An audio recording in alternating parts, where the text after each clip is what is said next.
দিয়ে লাউ ঘন্ট। আসসালামু আলাইকুম ভিউয়ার্স, কেমন আছেন আপনারা সবাই? মহান রব্বুল আলামিনের রহমতে আপনারা সবাই খুব ভালো আছেন। ঘরে বাইরে যে যেখান থেকে আজকের ভিডিওটা দেখছেন সবাইকে আমন্ত্রণ। আজকের রেসিপিতে আছে দুর্দান্ত চমৎকার একটা রেসিপি। লাউ ঘন্ট করেছি, একদম সিম্পল কিন্তু খেতে অসাধারণ। যারা নিরামিষ খেতে চান তাদের জন্য কিন্তু এই রেসিপিটা খুবই উপকারী হবে। আজকে আমি লাউ ঘন্ট করব। এখানে মিডিয়াম সাইজের অর্থাৎ ছোট সাইজের একটা লাউ কুচি করে নিয়েছি একটু মোটা মোটা করে, তার সাথে কাঁচামরিচ 8-10টা কেটে নিয়েছি। আর এখানে মুগ ডাল নিয়েছি আমি 1/3 কাপ পরিমাণ। এখন এই ডালগুলোকে ভেজে নেব। চুলাতে একটা কড়াই দিয়ে গরম করে নিলাম, তাতে ডালগুলো দিয়ে দিচ্ছি। যেহেতু লাউটা ছোট ছিল এজন্য কিন্তু আমি ডালের পরিমাণটা একটু কমিয়ে দিয়েছি। আপনারা চাইলে বাড়িয়ে কমিয়ে দিতে পারেন, কোনো ব্যাপার না। আর এক্ষেত্রে আরেকটা কথা বলে রাখি, এখানে আপনারা মুগ ডাল বাদে কালার ডালটাও ব্যবহার করতে পারেন বা মসুরের ডালও। আমি আজকে মুগ ডাল দিয়েই করছি লাউ ঘন্টটা।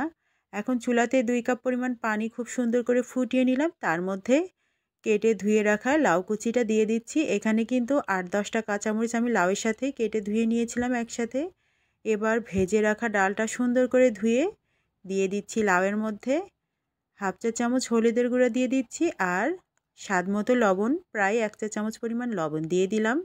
এখন একটু নেড়ে চেড়ে মিশিয়ে নিব, তারপর ঢাকনা দিয়ে ঢেকে এটাকে আমি সেদ্ধ করে নিব।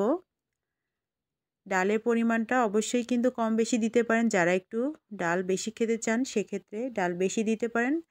আর এখানে আমি খুব সুন্দরভাবে জাল উঠে গিয়েছে, একটু নেড়ে চেড়ে লবণ হলুদটা মিশিয়ে দিলাম, তারপর ঢাকনা দিয়ে ঢেকে আমি 5 থেকে 7 মিনিট রান্না করে নিচ্ছি। আর ঢাকনাটা খুলে দেখছি বেশ পানিটা কমে আসছে প্রায়, আর ডালটা কিন্তু সেদ্ধ হয়ে যাচ্ছে। মুগ ডালটা দ্রুতই সেদ্ধ হয়ে যায়। এভাবে নেড়ে চেড়ে একটু উল্টে পাল্টে দিচ্ছি। ঢাকনা দিয়ে আমি আবার ঢেকে দিব, তারপর এটাকে 10-15 মিনিট এভাবে ঢেকে রান্না করে নিব, দ্রুতই সেদ্ধ হয়ে যাবে লাউটা। লাউয়ের পানিটা বেশ কমে এসেছে, এখন কিন্তু ডালটা সেদ্ধ হয়ে গিয়েছে, প্লাস লাউটাও কিন্তু সেদ্ধ হয়ে গিয়েছে। এ পর্যায়ে আমি এটাকে চুলা থেকে নামিয়ে রাখব। এখন আরেকটা কড়াই দিয়ে দিলাম, কড়াইটা গরম করে নিলাম, তাতে পরিমাণ মতো সয়াবিন তেল ব্যবহার করেছি। আপনারা চাইলে সরিষার তেলটা ব্যবহার করতে পারেন। হাফ চা চামচ জিরা দিয়ে দিলাম, তেলটা খুব সুন্দর গরম করে নিয়েছিলাম।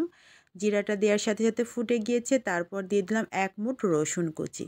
রসুন কুচিটা হালকা বাদামি কালার এসে গেলে এখানে আমি একটা বড় সাইজের পেঁয়াজ কুচি অ্যাড করছি। তারপর পুরো উপকরণটাকে আমি হালকা বাদামি রঙের করে ভেজে নেব। হালকা বাদামি রং আসা পর্যন্ত চুলাটা মিডিয়াম হিটে রেখে ভেজে নিচ্ছি। আমি যেহেতু সেদ্ধর সময় কোনো রসুন পেঁয়াজ অ্যাড করি নাই, সবটাই ফোড়নে দিচ্ছি। আপনারা চাইলে কিন্তু সেদ্ধর সময় একটু রসুন পেঁয়াজ অ্যাড করতে পারেন, যারা বেশি খেতে পছন্দ করেন তাদের জন্য এটা। আর এখন আমি হালকা বাদামি করে ভেজে নিচ্ছি এই পেঁয়াজ রসুনটা। সুন্দর একটা ঘ্রাণ বের হয়েছে, জিরা ফোড়ন ও পেঁয়াজ রসুন ভাজার সুন্দর ঘ্রাণ বের হয়ে গিয়েছে, আর বাদামি রং এসে গিয়েছে। এ পর্যায়ে আমি সেদ্ধ করে রাখা লাউটা ঢেলে দিলাম। আমার ডালটাও সুন্দর সেদ্ধ হয়ে গিয়েছে, কিন্তু একদম গলে নাই। এই পর্যায়ে আমি রেখেছি। আর আপনারা যদি একদম বেশি সেদ্ধ খেতে চান সেক্ষেত্রে আরেকটু বেশি পানি দিয়ে আরেকটু সেদ্ধ করে নিলে কিন্তু ডালটা গলে যাবে। তবে আমার মনে হয় এরকম ঘন্টে ডালটা যদি একটু মুখে বাঁধে খেতে কিন্তু দারুণ লাগে। আমি ফোড়নটা দিয়ে দিলাম। এবার লাউটাকে আরও 2-3 মিনিট এভাবে রান্না করে নিচ্ছি নেড়ে চেড়ে। আর হাতের যে খুন্তিটা ছিল সেটা দিয়ে আমি একটু ভেঙে ভেঙে দিলাম।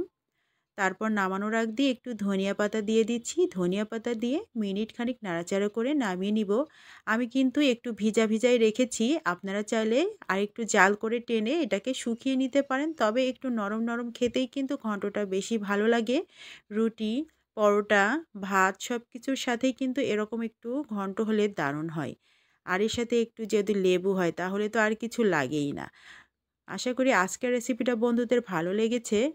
রেসিপিটা কেমন লাগলো কমেন্ট করে জানাতে ভুলবেন না। আর এরকম কে কোন এলাকায় এভাবে লাউ ঘন্ট করে খেয়ে থাকেন সেটাও কমেন্ট করে জানাতে ভুলবেন না। সবাই ভালো থাকবেন, সুস্থ থাকবেন। আজকের রেসিপিটা ভালো লাগলে আমার সাথে থেকে যাবেন। সবাইকে ধন্যবাদ এতক্ষণ কষ্ট করে আমার এই ভিডিওটা দেখার জন্য।